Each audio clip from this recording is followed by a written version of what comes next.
What's up, everybody? This is Cyrus, just here in the middle of packing up for a trip out of the country in a couple days, where I'll be off in Asia again for who knows, maybe permanently, maybe a few months. It's kind of up in the air. So I just want to make a quick video tonight about the concept of minimalism and spirituality. This is Afterlife Topics and Metaphysics. We talk about life after death, supernatural stuff, metaphysical concepts, and things like that. And before we begin, if you like these concepts, please go down and hit the subscribe button, the share button, hit that notification bell, and help keep this thing going. Alright, so talking about minimalism. So I was thinking about this today because it's kind of ironic that in like my personal philosophies that I sometimes share, I'm not big on the idea of no attachments like we hear in a lot of Eastern religious thoughts, the Eastern religious thought sphere. And the way this sometimes manifests is you see people literally saying you need to give up all attachments, so if you like chocolate, you better stop liking chocolate real fast and start enjoying nothing but just purity of meditation, and that's it.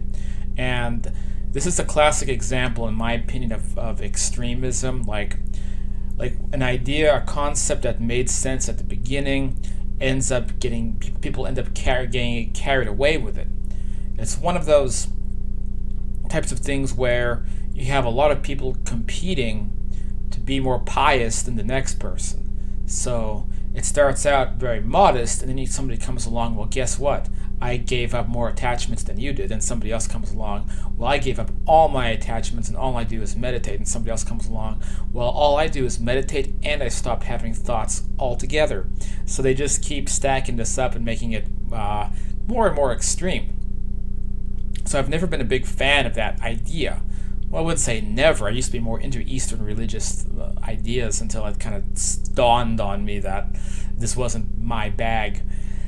So I think it's ironic that I say that, but at the same time, I'm kind of a fan of relinquishing a lot of attachments. It's just that the way I see it, like what Siddhartha was really talking about, was not placing your identity upon material objects. You see, in my opinion, life is about enjoyment as well as love, but enjoyment also is a big part of that, because that's where the whole human creative process comes into play. Like, we create art, we create fiction, we create expression. Other people then process that, they enjoy it, they experience it. This is like the human creative process, and I don't think that should be taken away from anybody. So even chocolate, baking a nice cake and using chocolate, everybody loves chocolate. Well, most people love chocolate. I've known a couple psychopaths who hated chocolate, but that's a whole different video. And I'm just kidding. They're not psychopaths. They probably have something wrong with their taste buds. So even something like that is part of the human creative process. So this idea that we need to just give up everything we love and enjoy because it's not spiritually pure is nonsense. But at the same time, the big idea was stop attaching identity and a sense of happiness from materialism. And this is very clear. It's always been an issue throughout history with from pharaohs and kings and princes and emperors and the elite ruling class. And throughout history, it's like a lot of these guys have never really been that happy. And up on the screen as a perfect example, like Jeff Bezos has a new house. He's the billionaire owner of Amazon. He's worth something ridiculous, like 144 billion, like worth more than most countries. And here he is. So basically he has a basic family, he has a wife, a couple of kids, and he has like a 50-bedroom mansion that he bought and is renovating. Is it 50 bedrooms? I just tossed it out there as a guess. I'd like to... Okay, 25 bathrooms. Okay, I was exaggerating. 25 bathrooms, 11 bedrooms, 5 living rooms, 2 kitchens, 2 libraries, 2 workout rooms, 2 elevators, and a ballroom. So let's be clear here. It's a hotel. How happy are you going to be kicking around in the hotel that looks like it came from The Shining?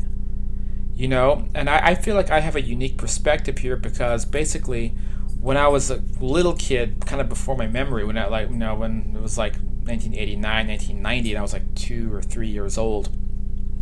My parents lived in RVs in the woods and had no money.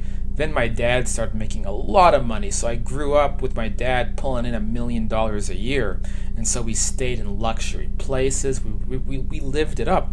But my dad's psychological problems and addiction issues got the best of him, so he lived basically wealthy for a long time.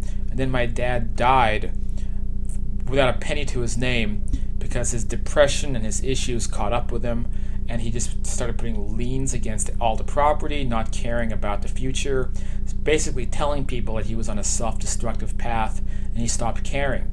And of course, he used up any money any of his kids may have had in bank accounts. Ultimately, at the end of the day, having once made millions of bucks, he died without a penny to his name and without a penny for anybody to inherit. Left everybody penniless. And so I experienced both situations. So I experienced staying in luxurious hotels, and we had a 3-story cabin. We had a freaking jacuzzi up on top of a hilltop. Like, you hike up the steps and then you can go, hang out in this jacuzzi. We had a trout lake he was building with like a gazebo. The cabin itself had like 4 luxurious bathrooms. It was I guess the life. But when I think back about it, I wasn't that happy in those places. In fact, it was kind of stressful, and that was just a 3-story house. And look what Jeff Bezos' kids have to deal with. So I have another image here.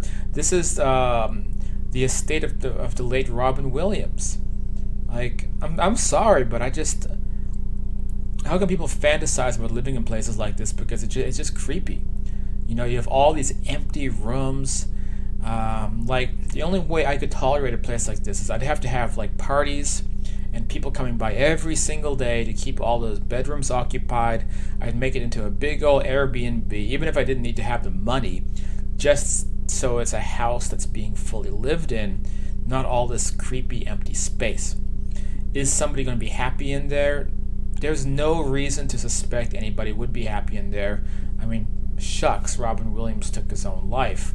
I don't think it was because of this house, probably because he had been diagnosed with some kind of a degenerative disease, so people think that's why he took his life. But nonetheless, I doubt it was helping him living in a place like this. And you know what can be fun and brings everybody together, and you can feel free and happy living in a place like this. A nice RV, seeing the countryside, exploring parks. Everybody's tightly knit, close together. You have a sense of freedom. All the space you have is being utilized. And you wouldn't be making a fraction of the money that you need to have this kind of lifestyle. So the idea that you need to be striving toward this, it's a big fat illusion, and that's where minimalism comes in, right?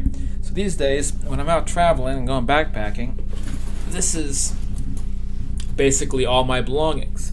It's in this one airport-sized backpack, and I'm as happy as can be traveling like that. I don't need to bring lots and lots of stuff with me. All my belongings are right here, and a lot of other travelers know this too. And if my bank account said $500 million in it, I'd still be doing it like this, because it frees up the clutter, frees up your mind, you feel free, and you feel happy.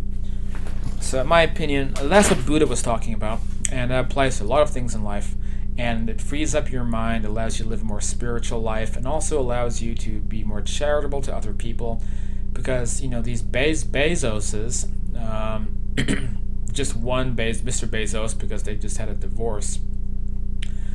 What is it, like $140 billion? Imagine the amount of good that could do.